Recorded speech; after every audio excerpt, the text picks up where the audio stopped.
Welcome to the Unstoppable Recording Machine Podcast. And now your host, EYAL Levy. Welcome to the URM Podcast. Thank you so much for being here. It's crazy to think that we're now on our 5th year, but it's true. And it's only because of you, the listeners. And if you'd like to see us stick around for another 5 years, there are a few simple things that you can do that would really help us out. And I would be endlessly appreciative. Number 1, share our episodes with your friends. If you get something out of these episodes, I'm sure they will too. So please share us with your friends. Number 2, post our episodes on your Facebook and Instagram and tag me and our guests too. My Instagram is at EYAL Audio. And let me just let you know that we love seeing ourselves tagged in these posts. Who knows, we might even respond. And number 3, leave us reviews and 5 stars, please, anywhere you can.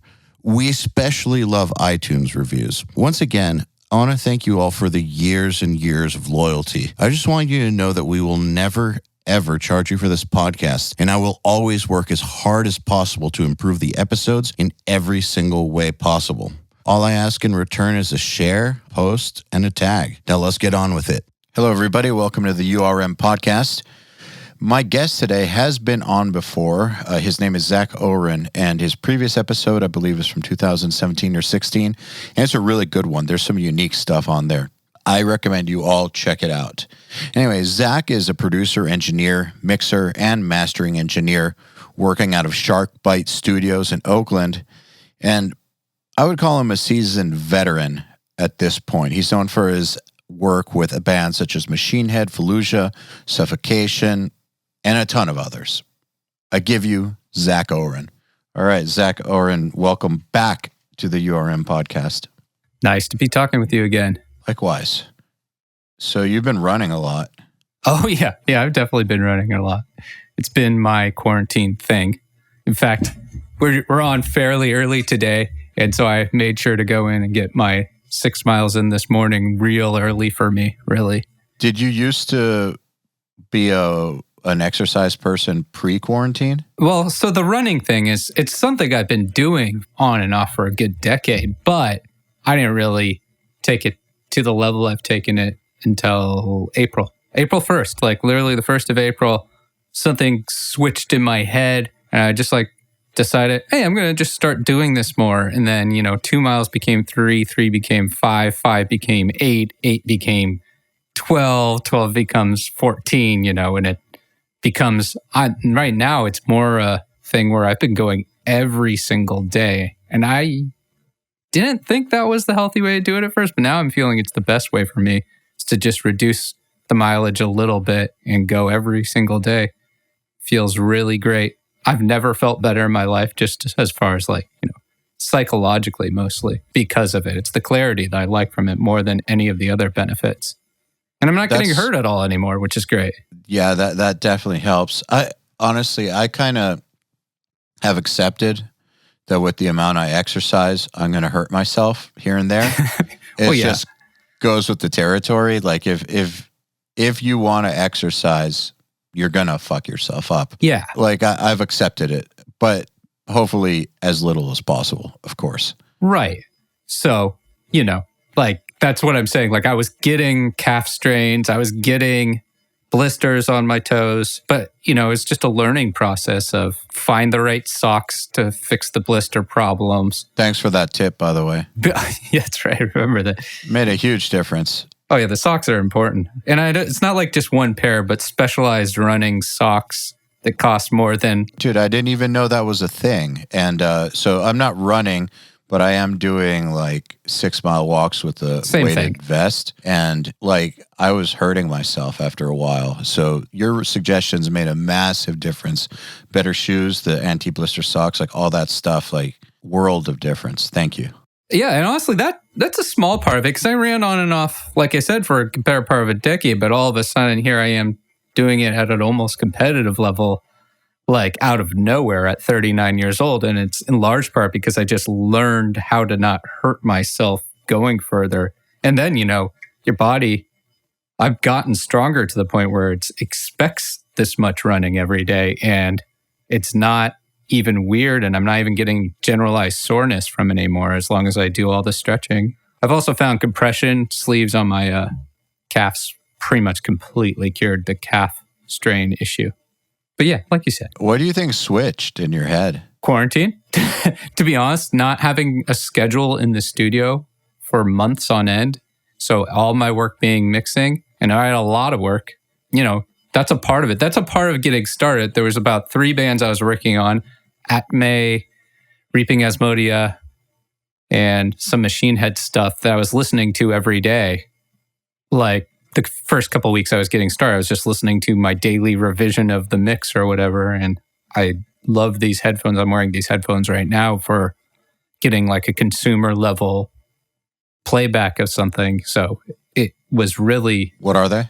Yeah, these are really, really great. These Galaxy Buds Plus. They're actually AKGs. I mean, they're just wireless AKG in-ears that aren't too shabby at all. And, they're a little tinier than like wearing like some nice over-ear ones, but they're also what a lot of people are going to be listening on, something like this or AirPods. So I like to keep that in mind, especially when I'm doing masters. So they're not like in-ear monitors or something like the Empire stuff. I was wearing those. For years, when I was running, I was wearing Shure wired, like fancy $500 in-ear monitor type things. Wow. And those sounded great in some ways, but when I got these actually honestly sounded considerably better. Plus they're wireless, and the wireless headphone was another big thing that made the running so much more fun.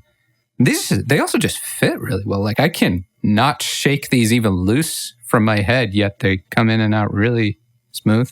I'm not here to advertise for Samsung here, but like they're great.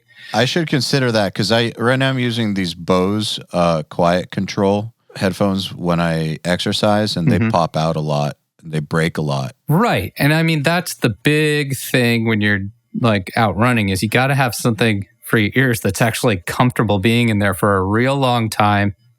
And I don't have to explain this any further, but yeah, like they need to be able to work for a long time in your ears. It's that simple.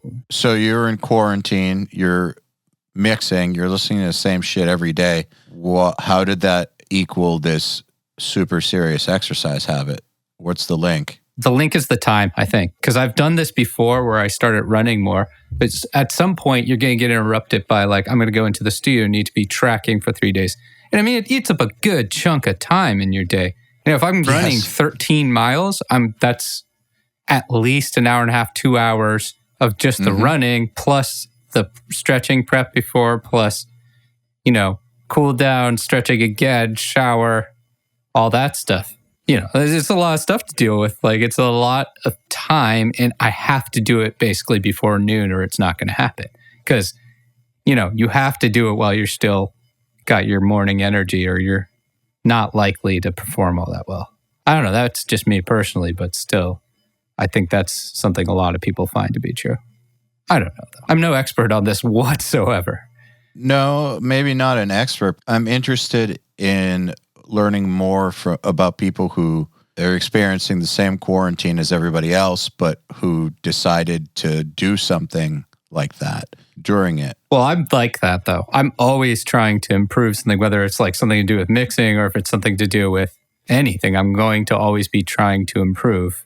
I can't rest on laurels. I can't just stay exactly what I'm doing. And I'm mainly talking about audio here at this point or dealing with bands, but you got to keep improving on everything you do or you're going to stagnate away.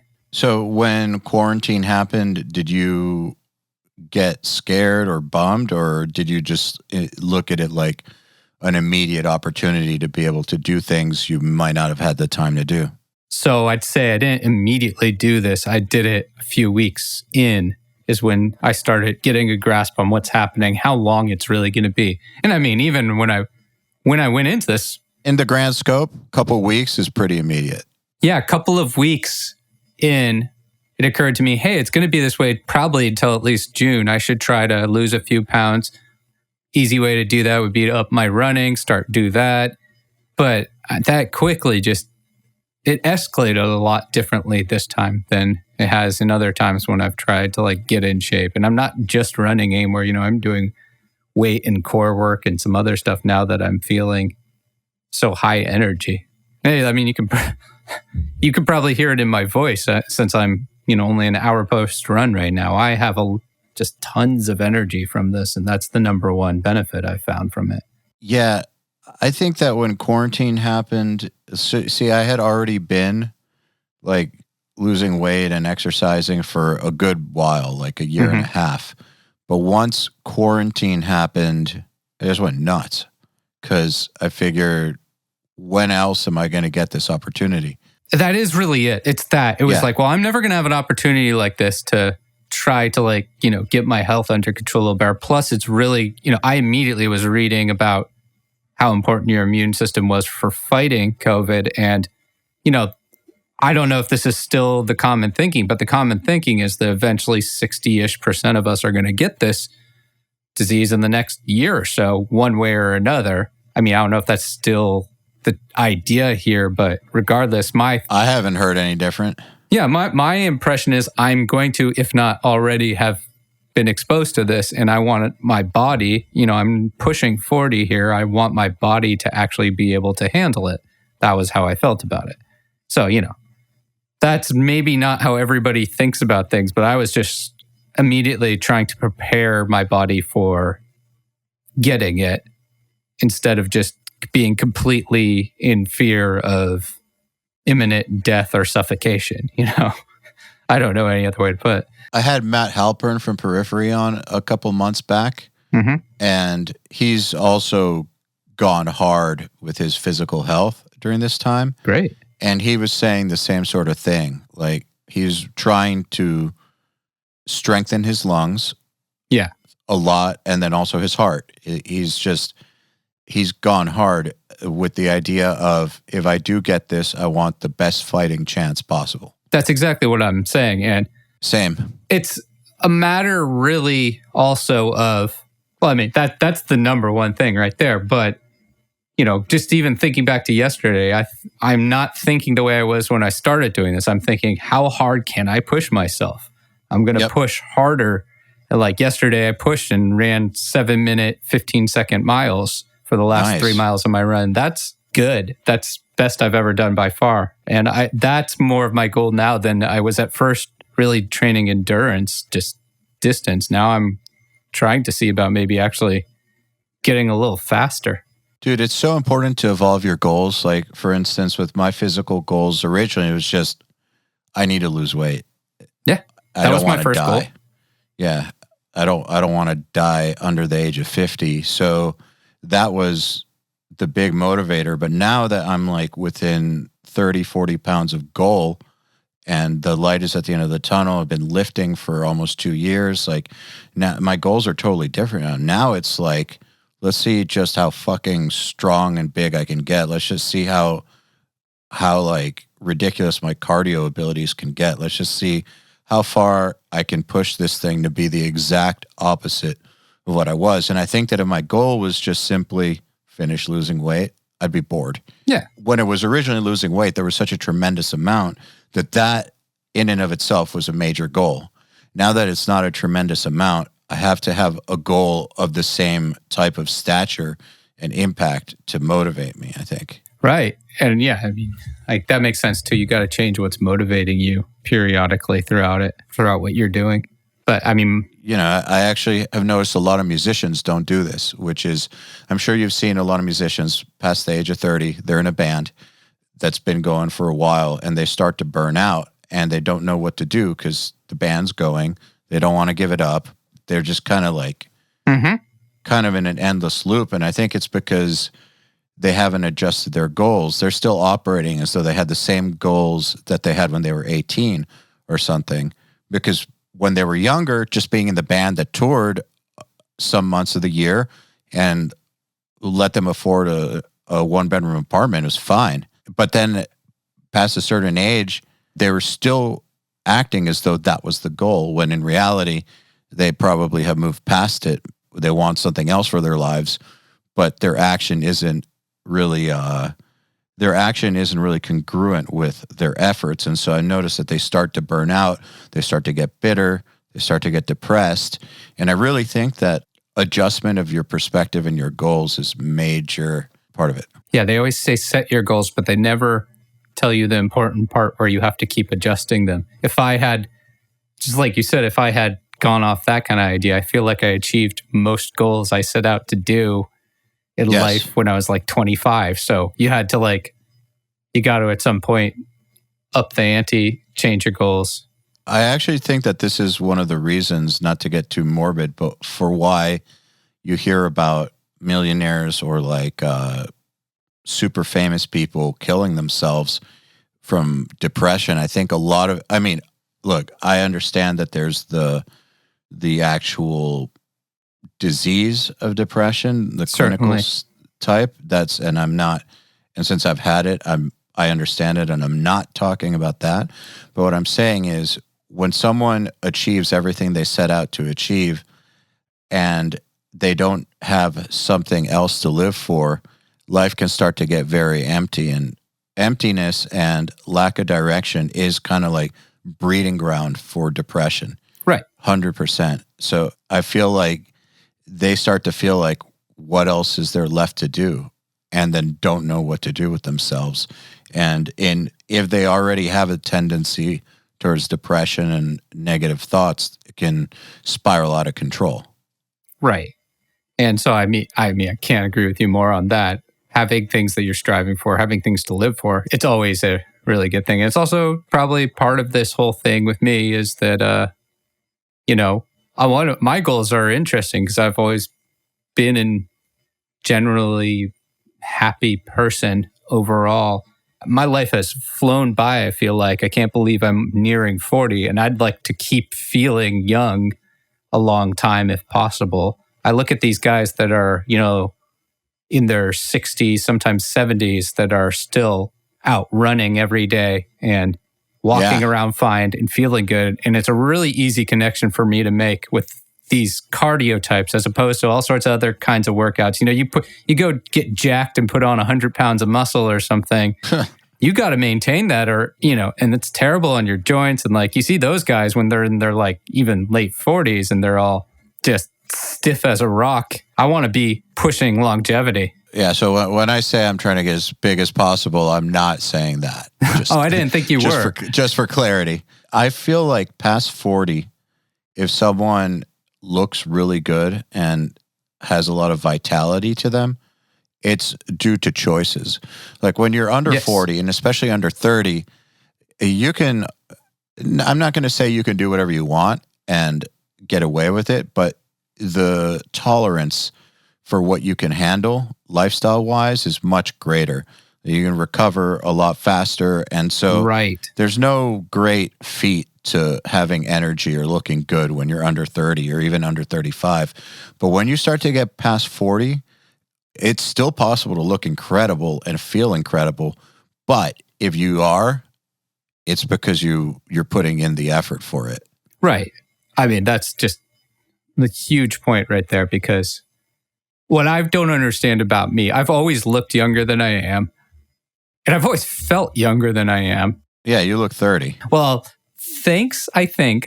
It's also just that I'm small. I'm a very small person. I'm barely 5'4", and I've always been mistaken for younger than I am. But I would like that to continue, and I'd like to feel like it too, because I don't feel near 40 at all, and certainly not right now. And I don't have a lot of mileage on me either, because I've never, I spent a long time in my 20s doing absolutely no exercise. I don't think I really first got into any sort of exercise till I was 29. I spent this whole period of my life just resting and engineering audio, often working with bands months on end and no breaks, just going crazy hard all the time. And it's just, this is much healthier. This is much better. I'm having a lot more fun right now than I was when I was doing that.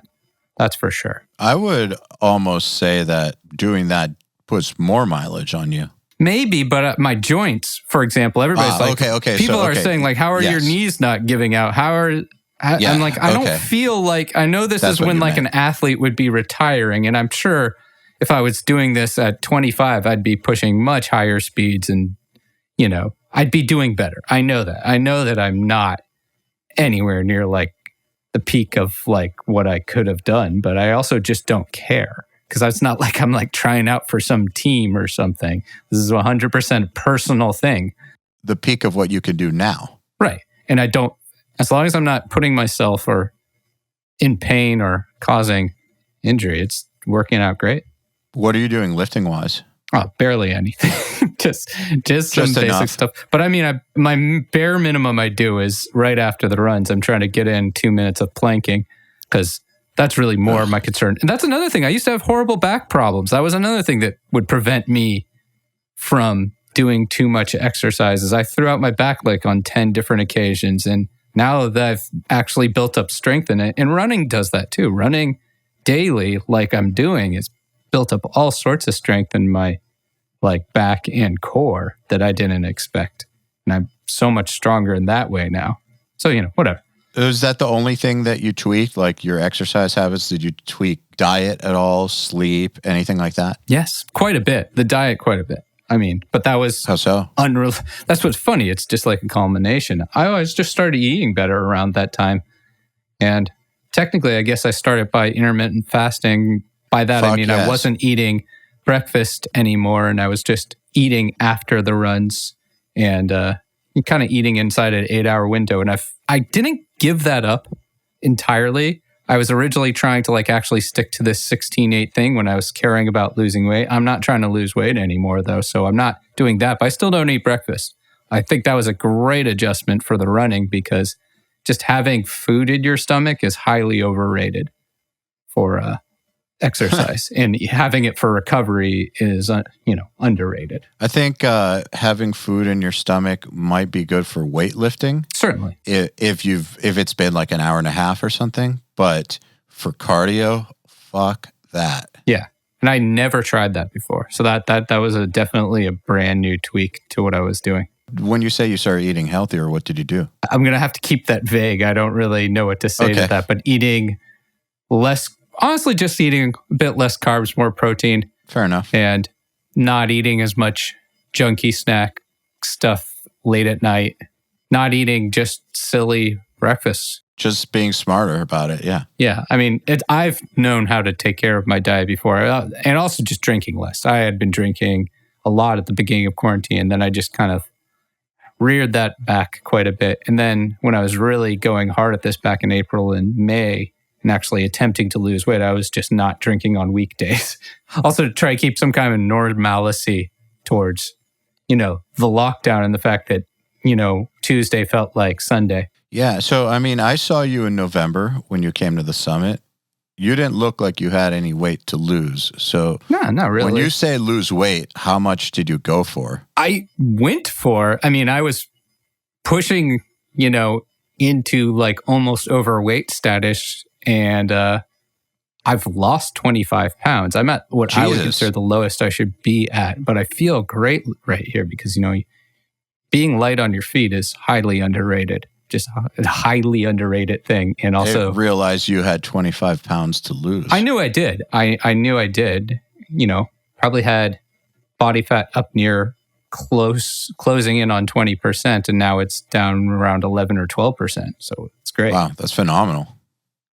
Congrats. And that's why I'm saying at this point, that's not really the goal. Yeah. And that's why I'm adding in a little more weight training. And I'd like to, I'm sure you can't lose weight without losing some muscle with it. So I'm trying to get back some, especially upper body strength. My legs look ripped as can be, but I don't know. I don't have anything else to say on that, I guess.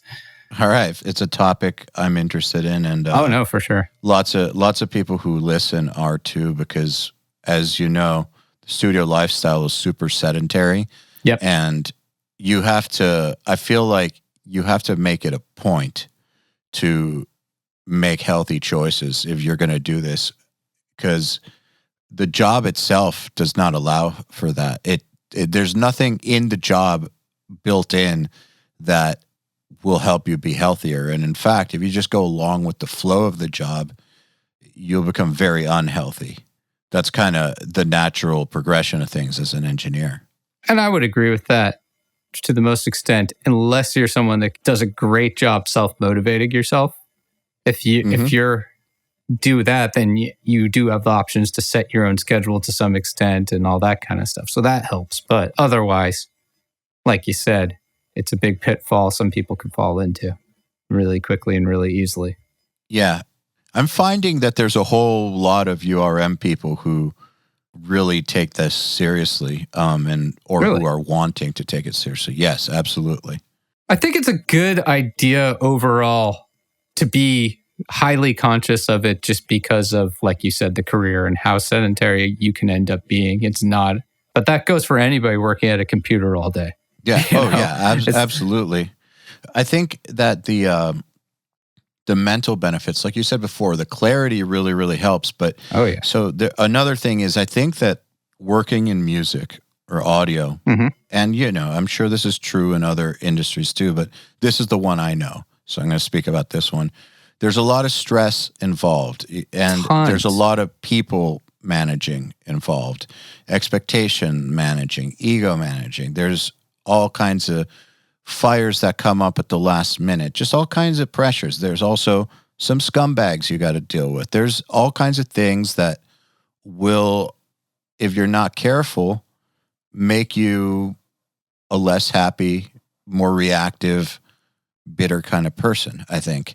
And it's just kind of a natural thing that happens just because maybe even if that's not who you are, just having to be in those situations over and over and over and over for years, it can slowly help your character, personality devolve. And so I think making choices to do things that help you be clear and feel better will help you approach those situations in a much more constructive way, thereby staving off that whole burned out, bitter thing that happens.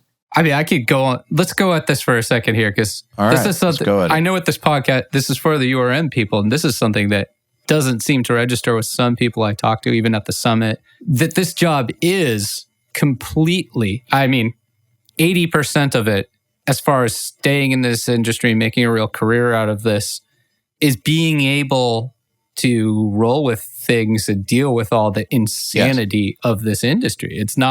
You're not going to get a paycheck like a normal little job. This isn't something to go into if you can't completely adapt and self-manage and stay on top of this stuff. So people are always asking me, hey, how do you set this compressor one way, this thing or other? Like, how's this helped your career? How can you do this? How do I be successful with this? And what they don't realize is just like 80% of the job is dealing with people that are mostly crazy people, because they're all musicians, and musicians are inherently crazy. And at least half my job is psychologist.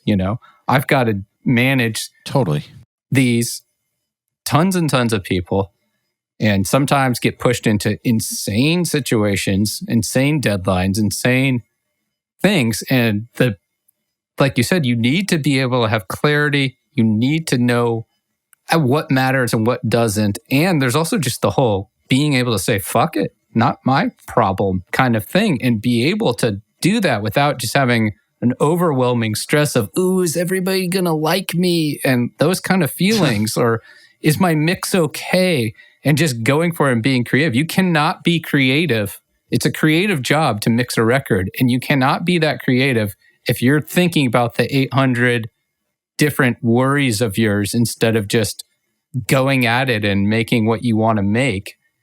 And that's shown itself many times to me over the years, where I've had some big client and they gave me probably too much feedback, and then I'll work with a band for the weekend, some local band, and we'll record 3 songs, and they'll come out just so much better than the group that had paid me $20,000 to, do this multiple month production, because there's so much less back and forth. And that the band over the weekend just trusted me to do my thing, and there was no. And so I'd say a large part of this, what I'm getting at here, is part of this whole thing is being able to block out all that noise and actually do the good job on the big project, because, you have the ability to just not let the stress get to you. Because if stress is getting to you, you're going to probably do worse. Yeah. And to your point about the audio being or the music being 20% of the job, I feel like your skills in that are kind of assumed. Like if you're getting hired or you're in the conversation, you being good at that, that's just kind of like, if you're not even going to be in the conversation. So that part of it is just the underlying assumption. If you're being considered or talked about, people think you can do that part of it. So if you couldn't do that part of it, none of the other stuff would even exist for you. Like you wouldn't have the opportunity to be reactive or to get bitter or to have to manage these scenarios. So yeah, obviously learn how to set a compressor, but that's not the part that's going to keep you in the game. That's only the part that's going to allow you to even be in the game in the first place. That's completely what I'm getting at, is that that's a question that I often think about sometimes when if you hired me at this point, I haven't advertised in 20 years for anything in any way, shape, or form. Like, I'm not putting like ads on something. Nothing pisses me off more in the world when I somehow end up with a client that's like not into how I make things sound. And I just wonder, how did this happen? And almost always the answer is this band had been fighting over who to work with on the album. And the person who didn't get their way is going to be pissy about it one way or another. And being older and realizing that's almost always the case when it comes to something like that, I just ignore it. I just completely tune it out now. Meaning, if they're getting all crappy and they're like, well, I don't like everything kind of comments that make no sense, that don't jive with how things are going, I've learned to just realize what's going on there. And it's almost always that at this point. So like you said, it's like, if someone's working with me, they already had a conversation at some point, probably with their band or if they're solo, with their friends about who should I work with. And it really helps to not be working with just random people, you solicited somewhere else. And I mean, that's a luxury of having done some records, but it's not something you can do when you start out. But, once you do, it's really good to have people working with you that like how you do things. I know that scenario. Actually, it took me some years to get comfortable with it. I think maturity helps a lot. You can look at that scenario where you realize, wait a second, there's some people in the band who didn't want to come to me, and there are some who did. And now I'm dealing with the backlash I'm dealing with the result of that. It's not personal. Exactly. I think when you're younger, it's easier to take that shit a lot personally. Sometimes it is personal, and it's even more important to block that out because it's like, I don't care. Fair enough. I don't care. What I care is that people, the audience is going to hear it. I care way more about what they hear, what they think, because they're going to hear it. Whereas if I angered some guy in some band, then maybe that band won't come back to me. Or maybe they will, but once they get the reaction from the record, you never know. But the important thing is to not ever let that influence what I'm going to do too much. Like have my own standards that I'm living up to, not always what the group's telling me, because groups they should know they don't know what they are doing at oftentimes. So the question then is, where do you draw the line? Because obviously, that scenario where bands sometimes feel like certain producers don't care about their vision. Right. And I care a lot about that stuff. Yeah, I don't think that's what you mean. No, it's not. But what I'm wondering is, where's the line between shutting out what people are saying versus making sure you're still in line with the client's vision? Well, first off, I'm never saying shut out what they're saying.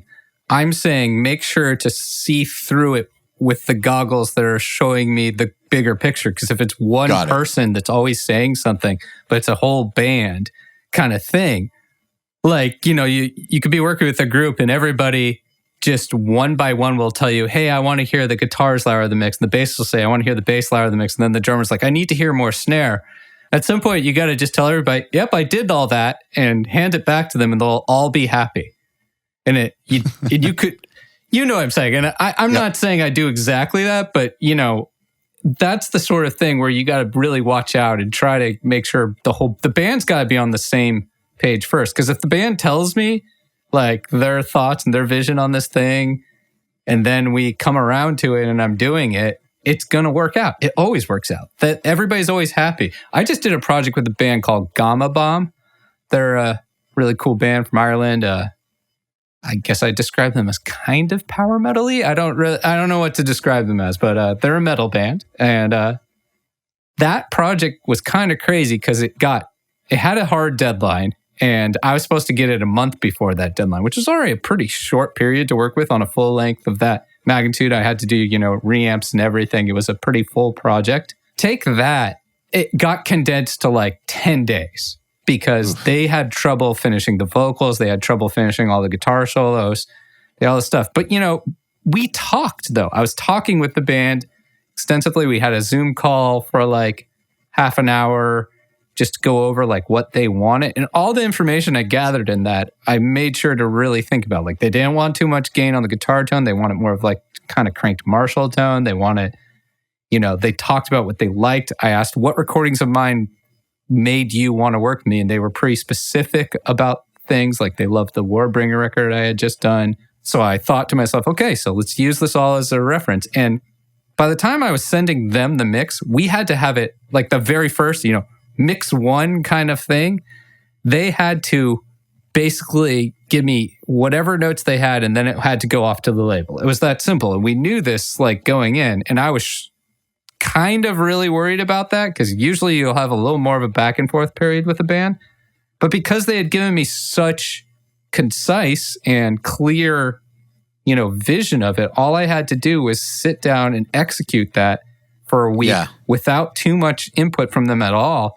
And they were thrilled with the record. I'm thrilled with the record. Everybody's happy with the record. And they only had 10 little targeted spot notes. I was like, so you guys don't want there was no balance issue whatsoever, meaning you guys don't want any more guitar, any less vocals. Like, no, we're extremely happy, period. We're all thrilled with this.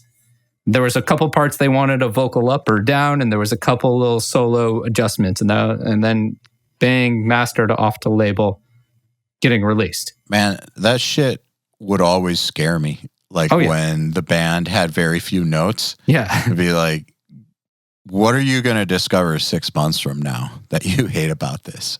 Well, what made me happy about that situation is it wasn't just that they had zero notes. It was their notes were that they loved everything, That's great. That's another thing I think not enough groups even think about is you got to give engineers positive feedback too. Tell them what's sounding good to you so they don't screw that up in whatever they're going to do next. Yeah, because engineers will go down neurotic rabbit holes. Or I'll assume if you didn't say anything about it, if you're not like, damn, this guitar tone's killer, I'm going to be like, okay, well, they must not be thrilled with the guitar tone. Or, someone might think that is all I'm saying. Yeah, man, an artist having a vision is such a great thing. But what do you do when they don't? Or when they're not clear about it? I would argue most don't, and they're mostly not clear. And that's... Yeah. So how do you approach that? Honestly, a place where I excel. Then it's my vision. Then, then I'm going to do my thing. My assumption will be they've heard the some odd thousands recordings I've done and are to some extent happy with them. And then I'm going to go do my thing. And if I hear stuff, I'm going to not hesitate to just do something wild. I'm not, those are sometimes the best. Sometimes my favorite projects to work with are with some super talented 16-year-old kids or something that come into the studio and just go do my thing with them. And they trust. The younger artist is, I find the more trust they have in just let the producer do what they say is going to work. Though they don't tell me what kind of mic they want to sing into. They don't have an amp preference. They've never even played most of the tube amps I have sitting around. So they don't have all these preconceived notions. And preconceived notions are the worst. Is all I'm going to say about that. I completely agree. Even when it comes to me or something like that, I am very careful not to get stuck in some way just because it used to be the way I felt about things. Well, I mean, it's a natural thing to do, to have preconceived notions. I don't think that you can be human without having them. They're actually, they evolved as a survival mechanism. So you learn to recognize patterns. And then when you see a pattern or something that looks familiar, you just default to that. Right. And so in modern day, we still do that even when our survival isn't at stake. But this just reminds me, because I see that there's a Kemper back there. Oh, yeah? When the Kemper first came out, because I got one like in 2013. Like I got one of the pre-release models. I've had it forever. I forgot we were on video. Yeah, we're on video.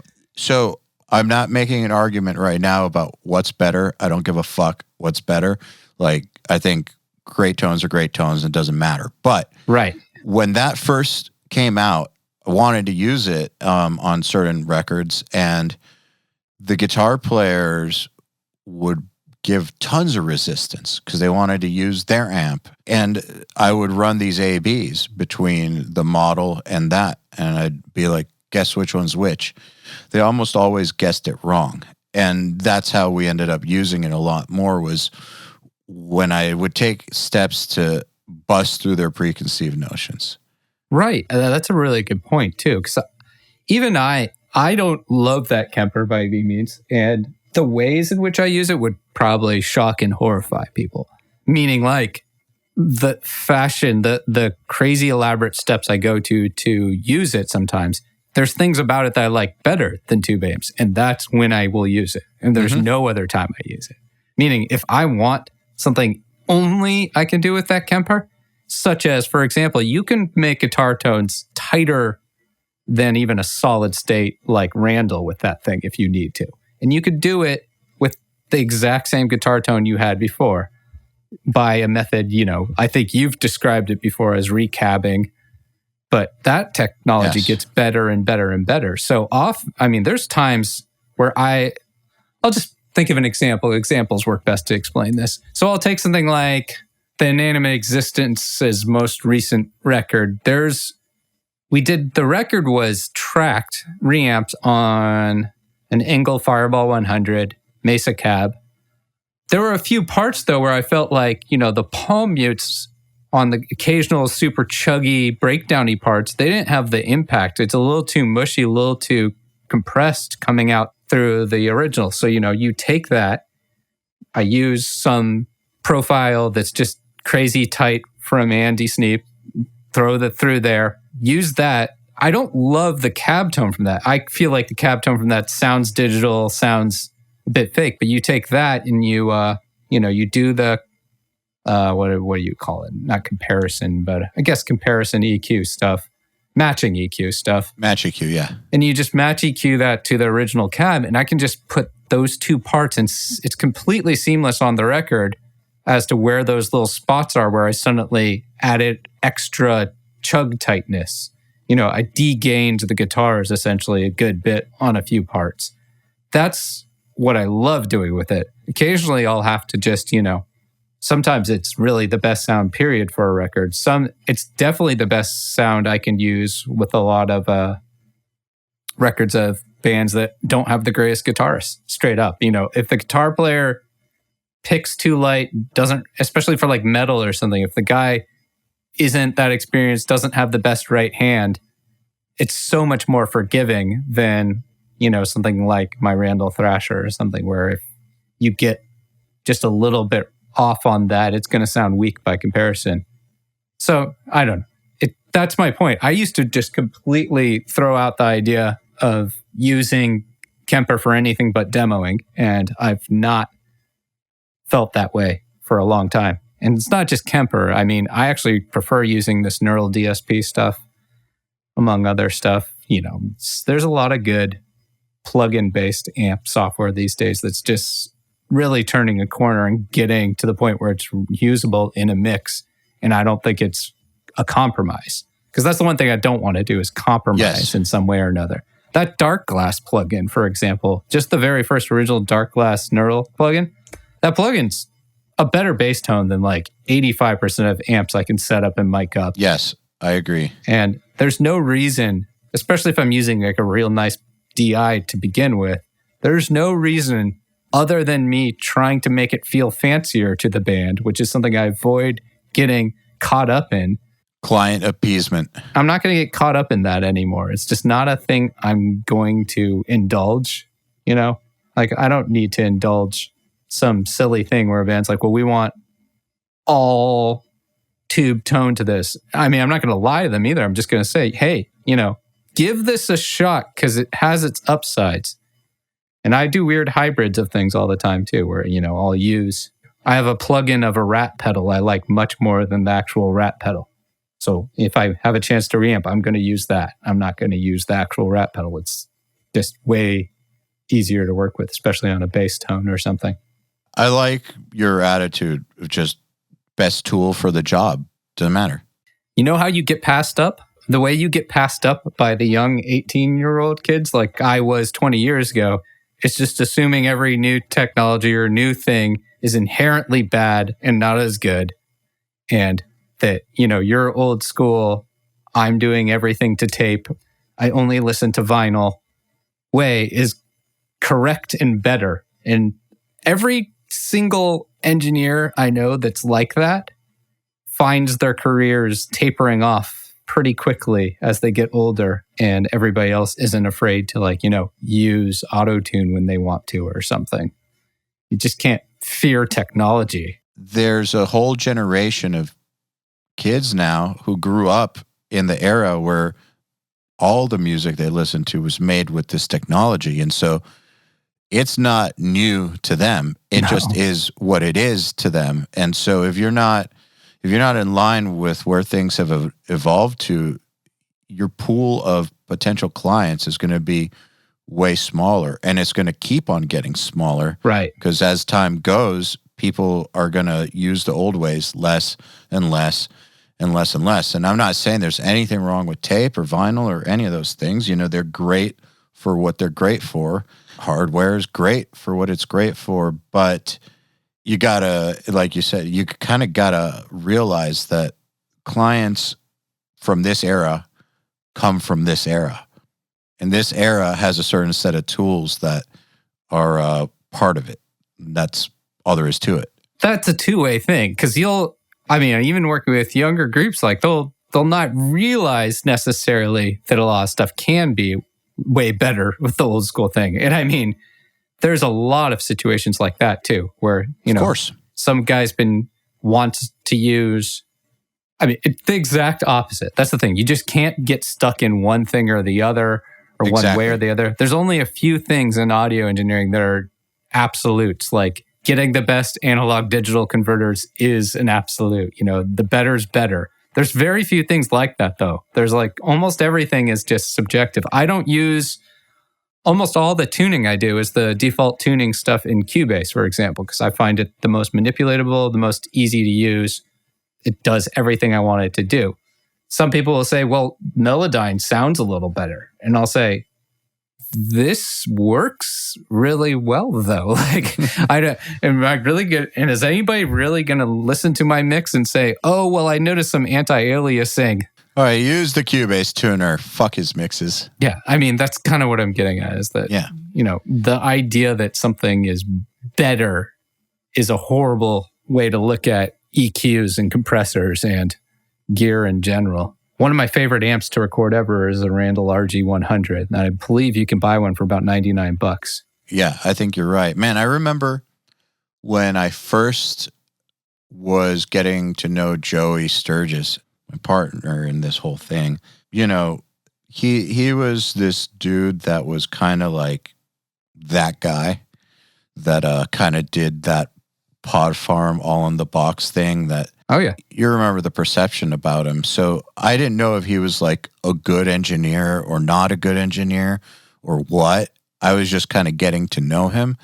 And I remember he came to my place when I did a boot camp, but I used to do these URM boot camps, like these in-person boot camps. And I had him at one, like in 2014, and I watched him EQ some stuff with Q10, the plugin that people talk shit about all the time. Dude, and it was unbelievable. He's so good at EQ. He's one of the best people I've ever seen at EQing something. He was able to create some sounds out of things with that plugin in a way that I had never and haven't seen since, except for when he does it. And it was just like, man, and this is the plugin that everyone talks shit about. Everyone I know who's like proper and awesome doesn't use this. And here's this dude just fucking making incredible sounding stuff with this. It just goes to show tools are tools. That's it. Tools are definitely tools. I mean, it's crazy to think I used to use a ton of just in the software Cubase EQ on things. I realize now that EQ is just laden with all sorts of distortion. And I'm not talking about the current iteration of it. I'm talking about, from Cubase SX2 or whatever from like 2002. And I was doing it continuously. And I probably had to even because of just, CPU constraints at that point. And it's funny, I sometimes hear that. I was like, well, it's not really much different than like what analog EQs do though. Like they'll always have some sort of distortion and ringing and bad things supposedly, but the records came out sounding pretty good. I mean, I'm not worried about that stuff at all. I think one funny thing I do is I use a plugin that hasn't been supported since like 2008 on a system that's been long extinct. And I literally have to use an older computer at this point. I might find some way around this soon, but I use this thing called the TC Power Core. Have you ever heard of a TC Power Core? TC Electronic Power Core? Dude, I used to have one. Yeah, it's similar to the UAD. It's just like, one of those computers within your computer to run plugins. It's totally worthless now. I mean, in the sense that I don't need the CPU saving hit, which was the original reason to buy it. Boy, it helped back then, though. Well, the thing is, it's still helping me quite a bit right now because we spent $1,000 on a plugin after we demoed it way back then called MD3. Now, it's now part of this thing called TC Electronic System 6000, which is their fancy, it's actually like an outboard mastering console type thing. And they also made an MD5, which I've tried, that's only in System 6000. I'm naming some stuff that I'm guessing a lot of people on this podcast never heard of, but I think you're right, but I bet you there's a whole contingent of people who are like, oh yeah, I used to have that. So MD3, I've never used anything close to as good as it, as far as two things it does. It has the best multi-band compressor I've ever used, and it has the best soft clipper I've ever used. Outside of that, it is horrific to work with. It's a problematic plugin in many ways. At this point, since it's a 32-bit plugin, I have to be running it in a wrapper, and it's also running off a PCI board, which there's no PCI Express version of. So I have to have a computer that has a PCI slot or some sort of way to deal with that, which, I mean, there's a few ways you could deal with that. But you get the point of the complexity I'm talking about that I'm going through just to keep that, because I need it in the computer, A, to open anything old of mine, and also because it's still the best thing. And I don't know anybody who's used it in a decade at least. But I think it's helped me a ton. That new Atme record that just came out, I don't know if I'm saying their name right, but AHTME, I had it on that. And I tried making a version without it. Atme. Yeah. I don't know. I tried making a version without it, and I try, because I'm always interested in trying different new ideas. No, it's the key ingredient in the whole thing. And it's been the key ingredient in a lot of the good records I've done. And I don't really understand how it has no hype, no nothing. It's funny to me. Man, I think that there's certain tools that will become staples that even if you do have an open mind towards new things, like there's some stuff that just works. The end, it just works. Working is kind of the most important thing to me. Does your plugin work? It helps. That might sound really dumb to someone that's not an audio engineer, and probably makes perfect sense to everybody who is, because, like, for example, I love Trigger 2. I know I don't think it's the most accurate thing. I don't think it's this or that, but it has everything automatable that I need automatable. Everything works really easy and well within and quickly. And that's really all I need when it comes to something like that. So I've never even considered switching to something else. I think that lots of times one of the pitfalls that, or rabbit holes that engineers, and I think guitar players do this too, that they fall into is trying to one-up things that don't need to be one-upped gear-wise, just for the sake of one-upping it, when in reality, it's not going to make any difference, especially if you found something that already works great for you. And I'm not saying don't try to evolve, but also recognize when something does exactly what it's supposed to do, and there's no reason to fix what's not broken. Well, that's exactly what I'm saying right now. That's not everything needs replacement. I still don't know of a better lead guitar amp than my unnamed white Marshall clone amp I have and my Marshall Greenback cab. And I use it so much. It's been on hundreds of records. And I have a Kemper profile of it that's pretty flawless. And, I'm probably using one of those two things when I'm doing lead guitars when it comes down to it. And I love that sound and I love using it. I've tried tweaking it and it's almost always a mistake to try anything else. I love it that much. And until that breaks, I'm not even going to replace the tubes on it. Fair enough. Again, why, if it works and it gets exactly what you're looking for, why fuck with it? I mean, fucking with things is the number one thing I see people do too much. They're always tweaking, screwing with perfectly great techniques and things that were working for them to try to unnecessarily upgrade. The word upgrade comes up too much. And me and Andrew Wade were talking about this once. Feel like sometimes people will fuck with things to a degree where they feel like they made it better just because they put in more time. But in reality, they didn't make it better. They just made it different. And what was the point if it was fine already? Yeah, those are two very distinct different things. And making Yes. that distinction is very important because better and different can be easily mistaken. Better and louder get easily mistaken in audio, I've got to say sure too. do. Which is, once I really, really, really got technical about doing that, anytime I compared something, I refuse to send a band two different guitar tones in a mix until I've done a full, run my little meter that scans the whole song, tells me the average RMS and the average DR rating. If they're not spot on, I tweak it until they are, and then I send it to them. And Just so they don't fool themselves. right, so they don't pick the one that's louder, especially when it comes to like guitar rhythm tone or like bass tone, actually even more so. Everybody's going to pick the louder bass tone. Everybody is. They're going to pick the one that they hear more. So you put them even like half a decibel off.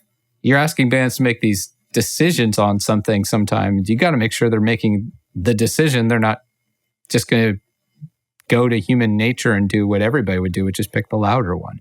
Man, that's such a profound realization about sending people mixes to critique. Right.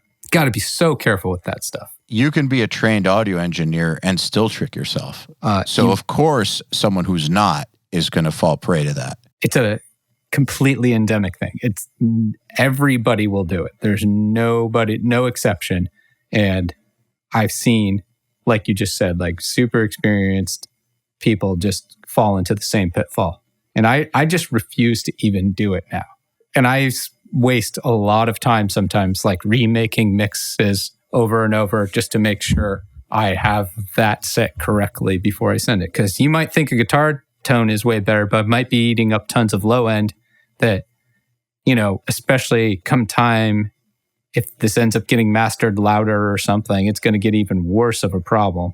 It's one of those things you got to be careful, just that we're talking about the right thing. You got to be talking about tone when you're talking about tone, not talking about what's louder. Yeah. How did your workflow evolve to where you realized this and it was so impactful to you that you decided to go through all this effort? Like, was it like a light bulb moment, or is it something that slowly evolved? Evolved over time for sure, because I always tried to do it.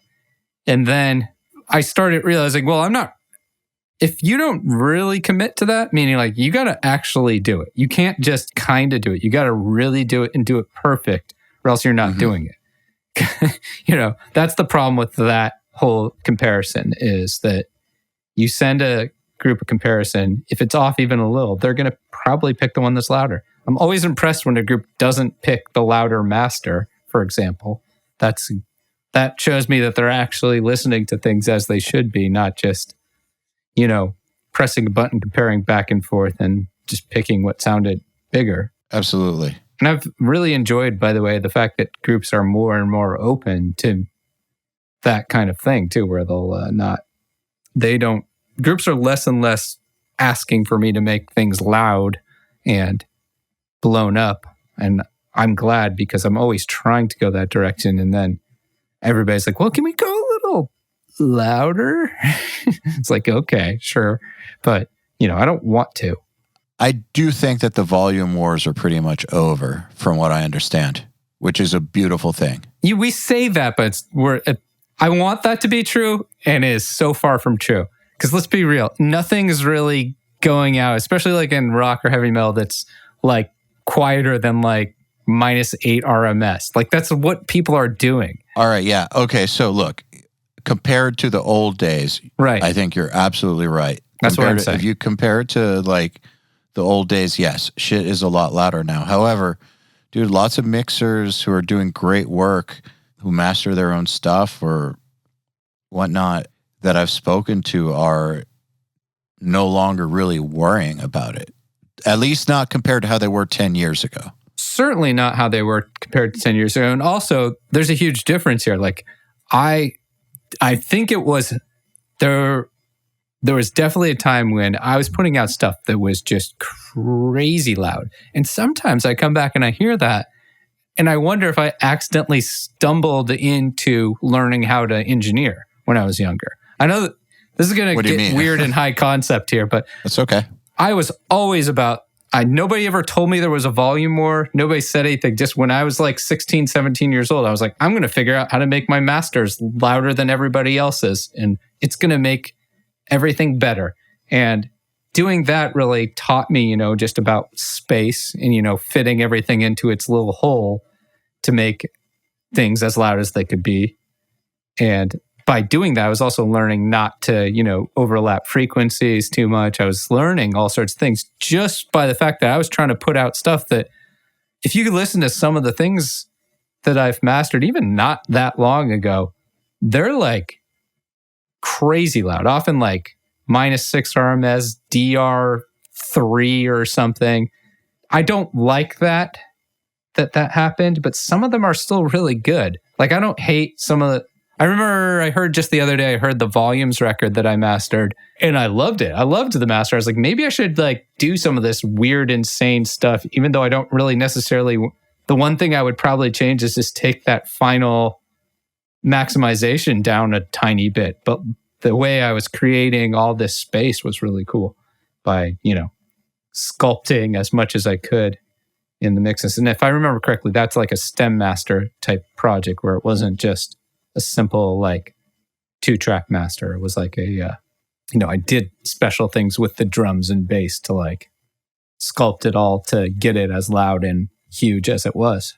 I don't think that everybody knew there was a volume war going on, but the thing that people did know without knowing that they knew was that the human brain thinks louder is better. And so I can totally see how a 16-year-old kid wanting to be competitive, regardless of knowing about the volume wars, would just want to push as hard as possible, because they themselves would probably sit there and listen to stuff and think that louder is better. Right. And I mean, I did think louder was better, and I lived that so hard for a solid decade, I'd say. Between like 2000 and 2010, roughly, I think some of the jobs I even got were because, in large part, my stuff was able to be louder than other stuff, in part because I was doing techniques that, other studios weren't doing. I was using drum triggering on some stuff. That was weird in the late 90s to be doing that, And by doing that, you can absolutely lets you drive that master comp louder and all sorts of things. If you can crank the snare to like this insanity volume without getting weird hi-hat bleed, and then you smash everything with whatever weird clipping techniques I was doing back then, like it can sound really aggressive and really good. And that's why that's something I've been exploring recently. I'm like, I got to get a little bit back to this a bit, because it is a bread and butter thing to really get like that because I've been so much all about getting really great natural tones on everything that I can forget the big picture that, it's not just loud like when you put in one CD, is it louder than the previous one? It's like perceivable volume, so to speak, kind of stuff I really got to refocus on because it's still a thing. It's still a thing people care about, I think. Yeah. The new Reaping Asmodia record's going to really push it. I don't necessarily think that just because there's a loudness war, that means that all loudness is bad. Yeah.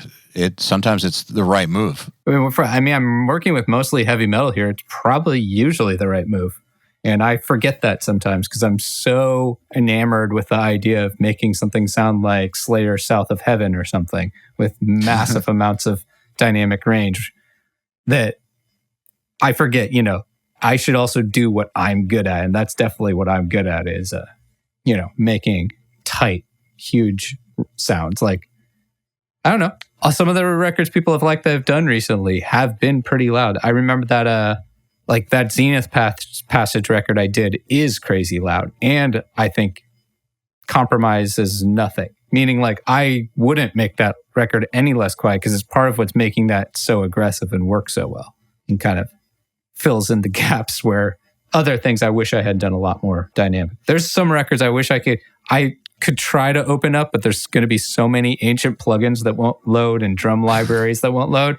But I mean, I would love to reprint Price of Existence by All Shall Perish, for example. I would love to just reprint that and just take the gain down 2 decibels just to hear it. Because that's like a record I hear. I'm like, God, there's just straight distortion on this that doesn't need to be there for any reason other than someone not turning a dial slightly as far. So that's where I regret.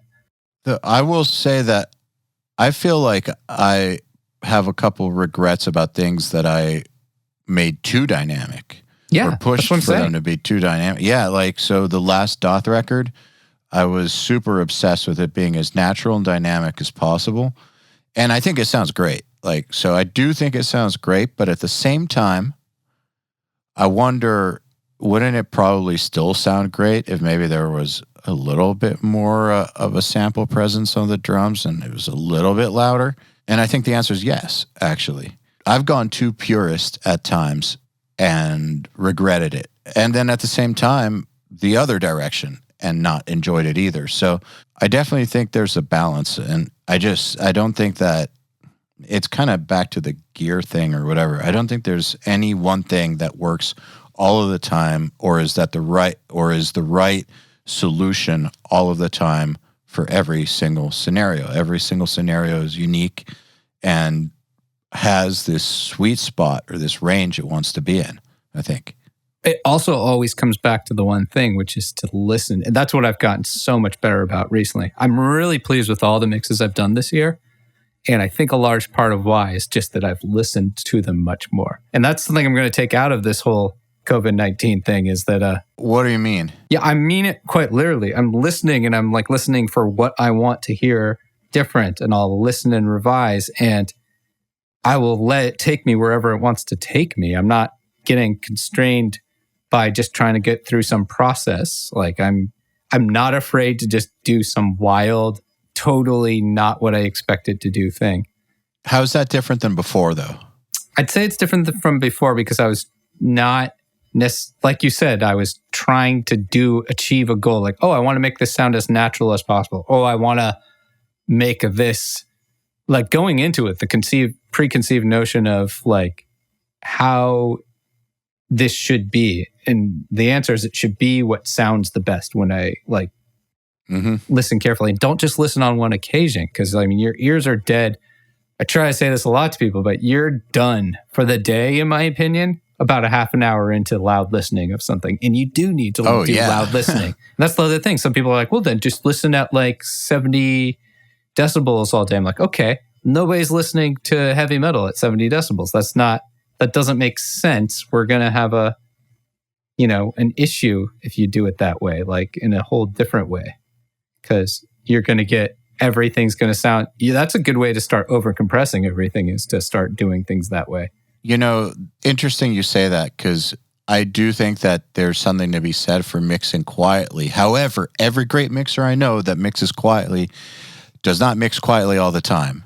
And that's like the big thing. Like they definitely turn that shit up. It's at strategic times. That's what I'm saying. Yeah, I'm doing most of the mixing quietly, at home. And I'm doing most of the loud listening on the in-ears, on the runs, or, for a few minutes when I'm in here. And once I'm done doing that, I know that I'm toast for hours. That's what I'm saying. Like I don't get fooled into thinking, oh, my ears feel fine. No, you've kind of blown out some frequencies that they'll return to you, but they're not going to return instantly. Well, and I'm not talking crazy loud here. I'm just saying like you've got to crank it a little bit at times, lots of times, frankly. That's a thing you can get way too obsessed with, like longevity, when instead you should be, actually listening to it how people are going to listen to it. Well, in metal, man, if the energy is not right, then nothing is right. And it's hard to really understand the energy. And I mean this in a technical and an emotional way. It's hard to understand the energy if you don't feel it. And you can't really feel it quietly. Like you can do problem solving when you listen quietly. You can do a lot of technical work. But the big picture of how does it feel like fucking ground shattering metal, you need some volume for that for sure. Yeah. And I mean, that's the other. And I also think it's the best way to avoid overcompression, making too loud. Loudness war masters is to listen loud sometimes, because, that's when things will sound better with that. In fact, I don't know what mastering limiter people use, but the one I use has the unity gain monitoring thing. And I don't feel I was taking enough advantage of that beforehand. Because nowadays I set that where it sounds the best, and that's it. That's going to be, I'm not going to push it a little further or back it off or anything. I'm putting it where it sounds the best, turn it off. That's where, turn off the little unity gain thing. That's as loud as I'm going to make that mix. And sometimes that ends up being super loud, and I don't have a problem with that. But I'm not going to, that's the way to avoid the volume war thing, in my opinion, is to use that unity gain monitoring. And to explain that a little better in case someone doesn't get that's listening, it's a thing where you can turn up the gain on the mastering limiter and it'll keep the volume constant, but be applying more and more of the actual limit or whatever process it is. So you can actually hear the changes it's making. Exactly. And then while you're doing that, you should be listening pretty damn loud, in my opinion, because that's where you would hear, like, am I losing impact from the snare? Do I need to lose impact from the snare? Like, do I need to get a little less drums in this mix and a little more guitar? I mean, that's not the best way to do that overall, but I'm saying at the final stage, like, that's a great idea, in my opinion. I completely agree with you. Hey, everybody. If you're enjoying this podcast, then you should know that it's brought to you by URM Academy. URM Academy's mission is to create the next generation of audio professionals by giving them the inspiration and information to hone their craft and build a career doing what they love. You've probably heard me talk about Nail the Mix before, and if you're a member, you already know how amazing it is. At the beginning of the month, Nail the Mix members get the raw multi-tracks to a new song by artists like Lamb of God, Angels and Airwaves, Knock Loose, Opeth, Meshuggah, Bring Me the Horizon, Gojira, Asking Alexandria, Machine Head, and Papa Roach, among many, many others. Over 60 at this point. Then at the end of the month, the producer who mixed it comes on and does a live streaming walkthrough of exactly how they mix the song on the album and takes your questions live on air. And these are guys like TLA, Will Putney, Jens Bogren, Dan Lancaster, Tui Madsen, Andrew Wade, and many, many more. You'll also get access to MixLab, which is our collection of dozens of bite-sized mixing tutorials that cover all the basics, as well as Portfolio Builder, which is a library of pro-quality multi-tracks cleared for use in your portfolio, so your career will never again be held back by the quality of your source material. And for those of you who really want to step up their game, we have another membership tier called URM Enhanced, which includes everything I already told you about and access to our massive library of fast tracks, which are deep super detailed courses on intermediate and advanced topics like gain staging, mastering, low end, and so forth. It's over 500 hours of content, and man, let me tell you, this stuff is just insanely detailed. Enhanced members also get access to one-on-ones, which are basically office hour sessions with us, and Mix Rescue, which is where we open up one of your mixes and fix it up and talk you through exactly what we're doing at every step. So if any of that sounds interesting to you, if you're ready to level up your mixing skills in your audio career, head over to urm.academy to find out more. Let's switch gears. I have a question for you about Colin Richardson. You worked with him on the Machine Head project, right? Yeah, the one that the 2 songs we just put out. And that was also that's a thing where, going back to the thing we were just talking about, that had to happen fast. Meaning, Interesting, because he's not known for working fast.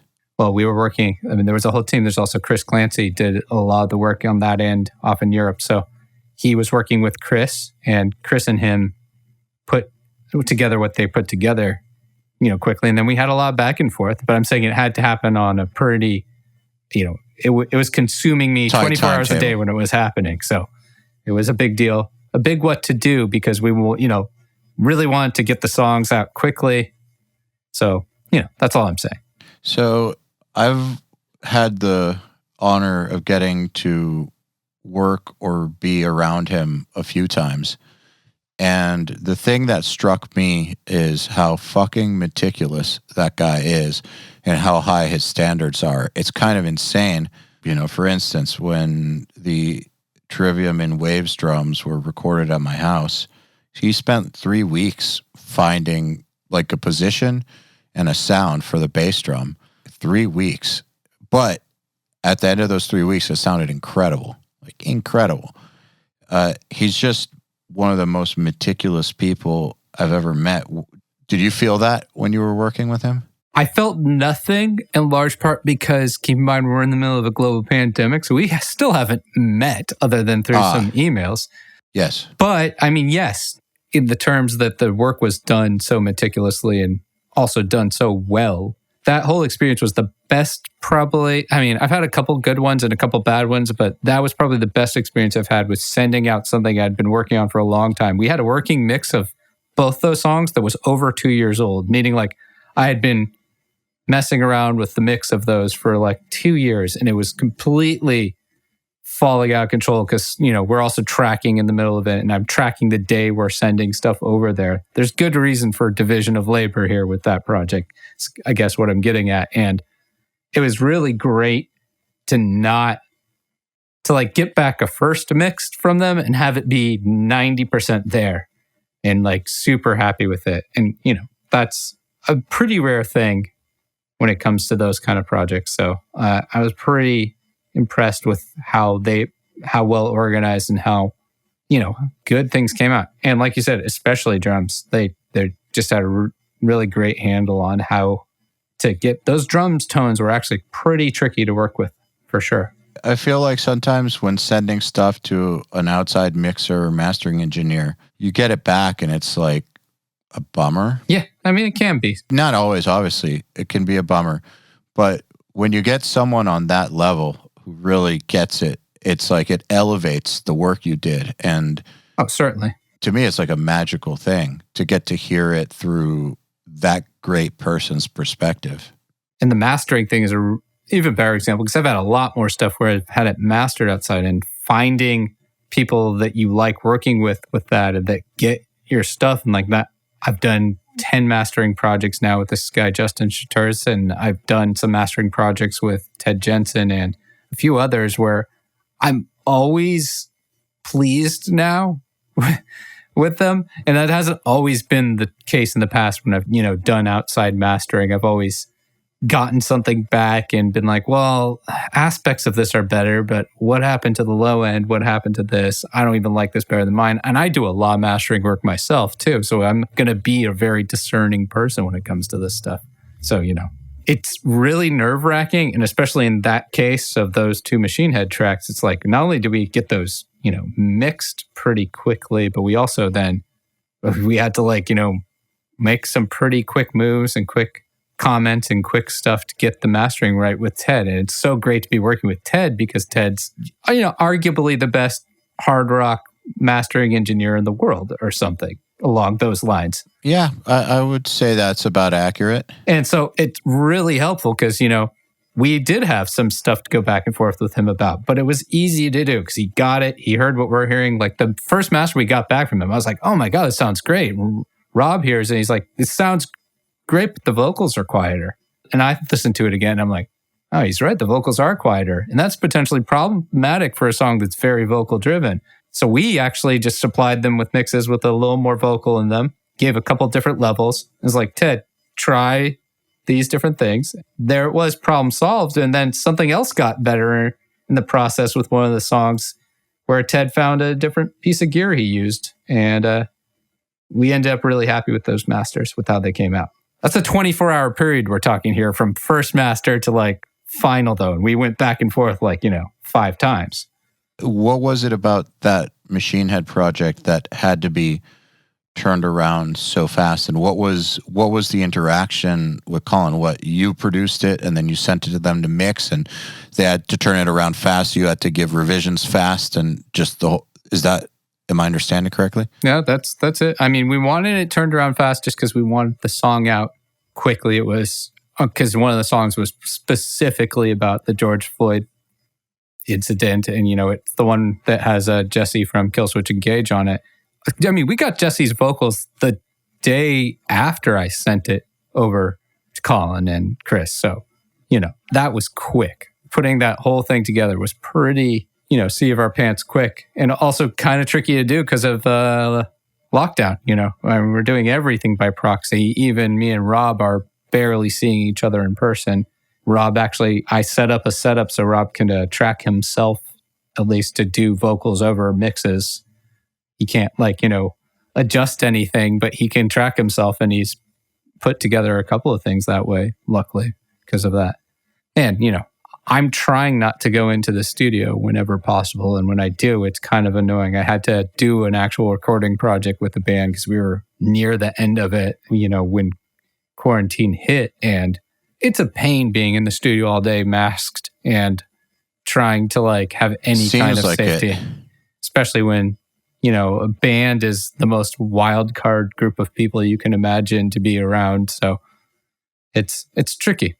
And I haven't done it since. And I am trying to figure out how we're going to actually somehow reopen in an official way. But I'm not sure that's really going to happen. I may just have to stick to one-on-one things for the time being, depending on how things go. But I am going to start tracking drums for a few records. And it's going to be just simply me, the drummer, maybe a guitarist coming in kind of situations. So, but as far as just having a whole band in the studio, it just can't happen right now. No shit. I when I see pictures of that stuff going on, I'm like, man, you guys are really trusting each other on this. And in my case, I mean, I don't own my studio I work at, which I love. I think we actually covered this last podcast, but part of that is, I'm not, I wouldn't do it at my own place even, but it's not my own place. And we don't really have a working, legally safe, among other things, protocol in effect at that studio that could be viable. It's not just a recording studio either. There's 50 rehearsal studio rooms. Oh, there, God, yeah. And the bathrooms are shared. And there's a shared lounge between the 5 recording studios. I'm at the original big recording studio there, but as of now, there's so much sharing happening, and they're installing he's spent a bunch of money to install new ventilation that will make it so that previously all the air was circulating room to room there. That struck him as just a huge problem if he's going to reopen the rehearsal facility ever, anytime in the near future. So he decided to invest in that.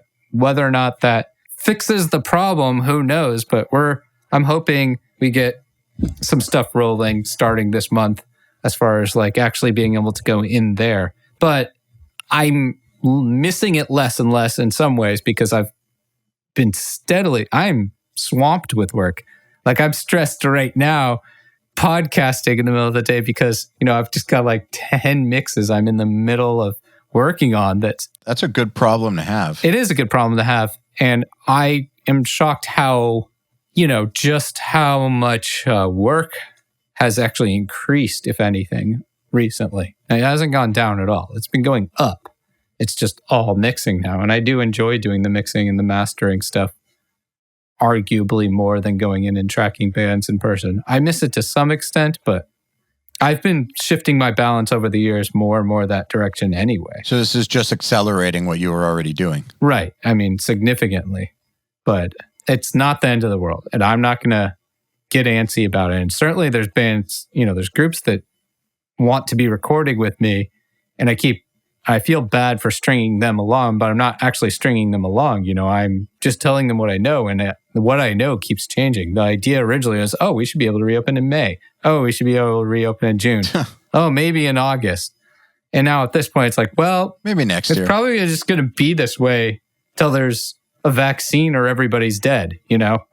I don't really know what to say. Like, the city literally isn't going to legally allow a non-essential business. And I'm in a pretty big area. I'm in the San Francisco Bay Area. We've had pretty big outbreaks of this, and it's just not viable to open a studio up for tracking.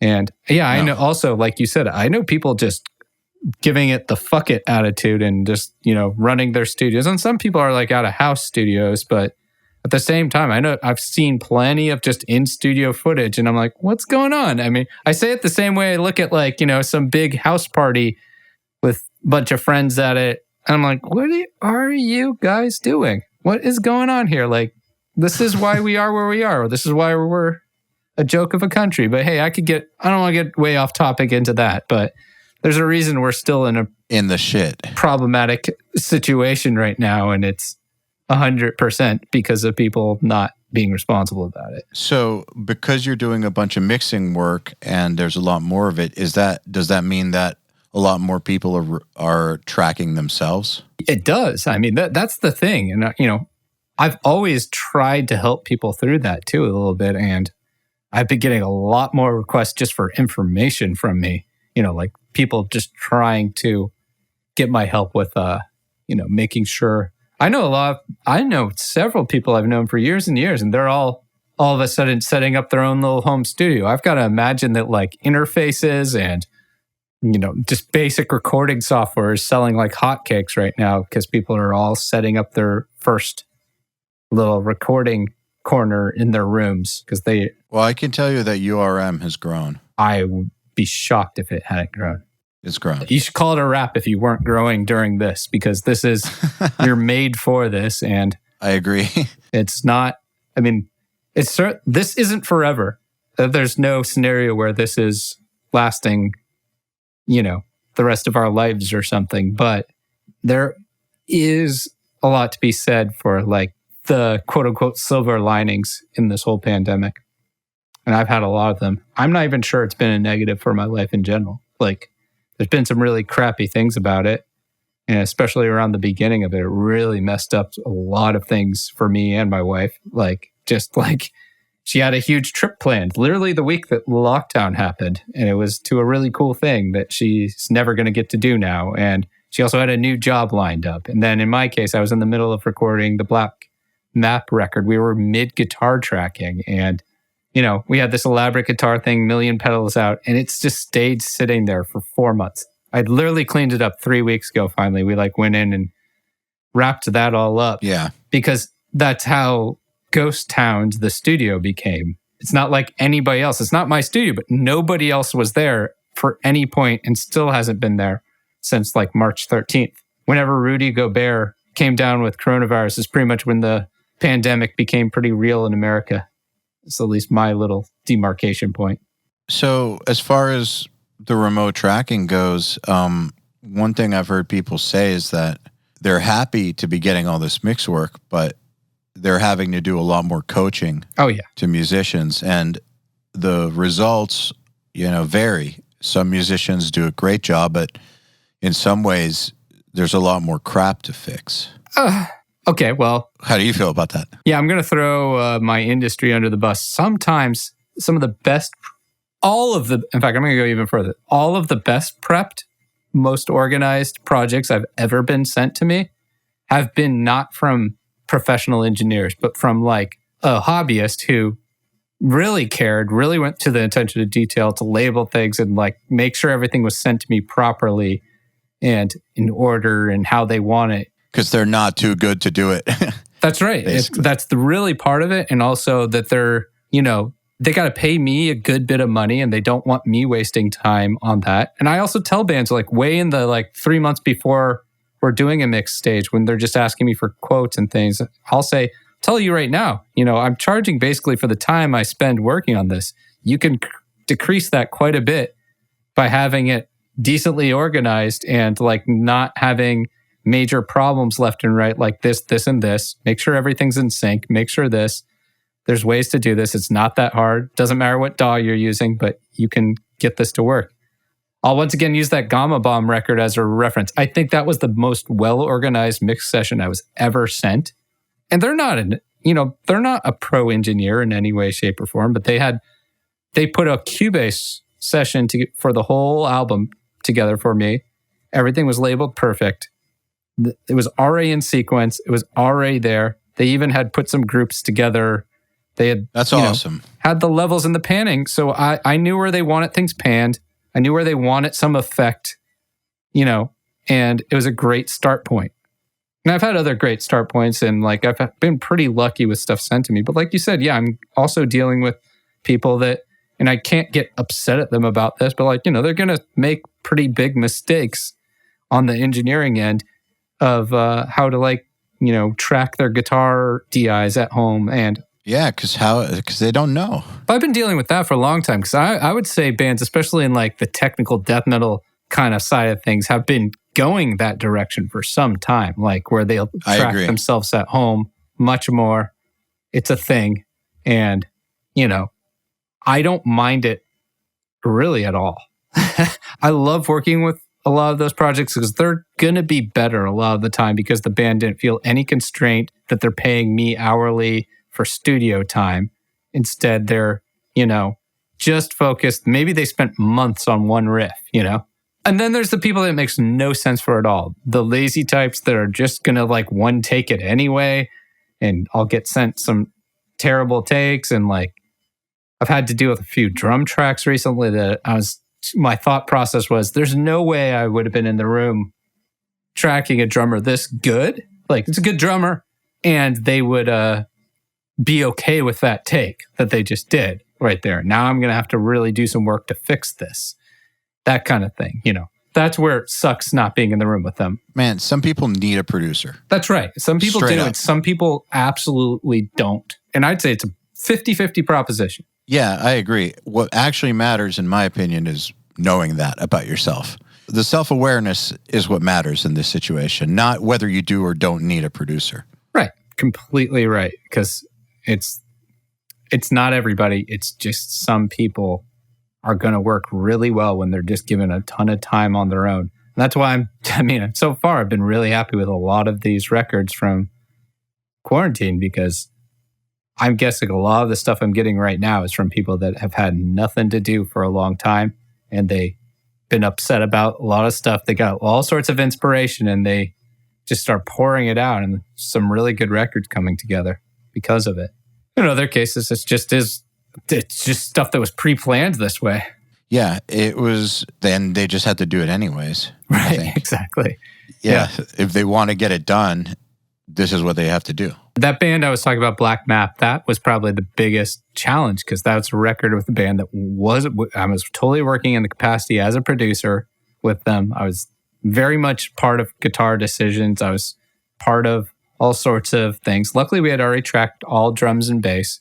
We were halfway through guitar, but, and we had done half of the vocals too. But, we had to break off and not do everything together. And they tracked the rest of the guitars at a studio that was willing to open up and track them. And then I had to do some one-on-one sessions with the vocalist to finish the record, because he knew, and I think it was really smart of them to just recognize. At first there was talk of, I'll just loan you a Neumann and you can just go, you have a nice setup at home. He knew, he did really great demos of the record, It was one of the better demoed records I had worked on, and that's more of a pop hard rock type record too. And he just, month after we said, oh, you're just going to track the rest at home. And it was like, no, actually, No. I need to be there with you. And that was really smart decision on his part. Even though it was a pain to get something scheduled, pain to figure out how to do it. I'm glad we did it because the record's done. It's complete, mastered, everything's done now. And I certainly don't regret the fact that they ended up having to be at multiple studios and all the things, because I think it really helped in the long run how much the record got delayed. It was supposed to be done in March, ended up done in July, but because of that, I think it came out really great. I've heard some engineers kind of resent having to deal with self-recorded tracks, but man, like you said, good luck with it's been that. going in this, it's been going in this direction anyways. And exactly, good luck with that, because this is the future. I mean, there will always be room for production in the studio with a producer, but there's also going to be more and more that can just do it on their own, and they're going to do it on their own. There's no way out. Yeah, exactly. That's a baffling opinion to me, even, because I can't imagine a situation where I would ever feel that way. I don't know. It's just a strange way to feel about that whole thing, where you would have some sort of resent towards something that was self-produced, or even more so, people that are fearful that, being an audio engineer producer is just going to be a fading career as a whole. And I don't see that as all. Dude, it's not going anywhere. Yeah, it doesn't make any sense. I think the best comparison is saying it's like being a chef will someday be not a job. All that information's on the internet. You can learn to make a really fancy thing on some YouTube video these days. That's not the point. It's an art form. It's like saying, it's such a dumb argument. I can't even really devil's advocate it, but it doesn't make any sense. Just like there's still going to be head chefs at fancier restaurants, there's still going to be producers of music and engineers and mastering engineers and all these there things. Will always and we're not be a replaceable with technology. We're actually the best at using the technology, Yeah, exactly. You're not going to master everything on Lander for the rest of your life and get the best results. No, it's very, very true. I've heard a lot of people get scared about that. They get scared about things like URM existing. They're just scared in general. And my opinion is you have nothing to be scared of, because all that happens with this becoming more popular is that more people know about different producers, more people are in the game, more people are trying to do it. And if anything, more people trying means more people realizing how good they aren't at it and needing your skills if you actually are good at it. Right. I mean, that's the thing. Also, I've been hearing the same thing said for a very long time. That exact line you're talking about here, and my answer would be: don't be a coward all your life. First off, everybody's been saying that forever. It's never been true. We're not like car manufacturers or something where we're getting replaced with robots. Which is, I would argue, one of the single biggest issues facing humanity right now is automation and the industrial revolution we're going through. But that's a whole other conversation. This is art. This is an art job. In the end, I'm just someone creating art. And that's where the idea of being replaced should not be something you're scared of, especially if you have any confidence in what you're doing. So I hate that opinion. I agree. Violently against the idea that you should be worried about being replaced, whereas what you need to do is be good at what you do. And make the right relationships and keep those relationships. Sure, absolutely. Yeah. All right, man. I think this is a good place to end the episode. I want to thank you for coming on and hanging out and talking to me. For sure. It's been a pleasure as always. Yeah, we got more philosophical in this episode as we were more historical the first time, I want to say. That's the way to go, in my opinion. It was really great being on again. Yeah, so if anyone's listening, you want to learn more about Zack's history, we got into some pretty good detail. There's some super interesting stuff in the first episode, especially the video game stuff we talked about.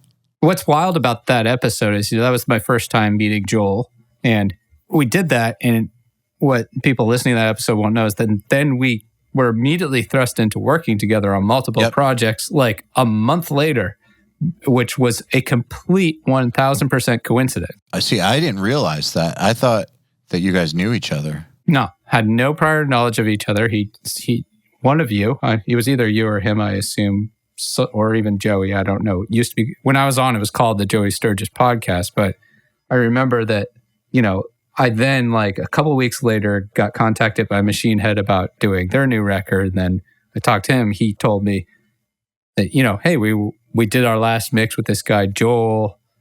We're going to have him working on the production of this stuff.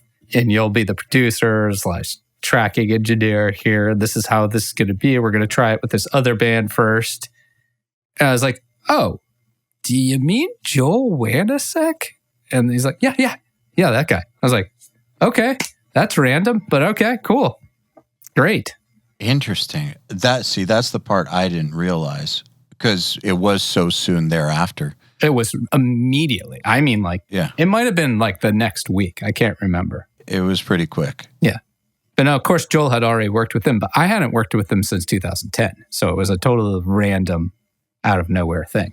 It's a small world. Yeah, it is. That's the thing people don't realize about the audio engineering world is when I was at that URM summit, for example, I'm like, half the engineers I know of are here. Yeah. There's not that many, especially in hard rock and heavy metal, which is seemingly a big thing among your circle.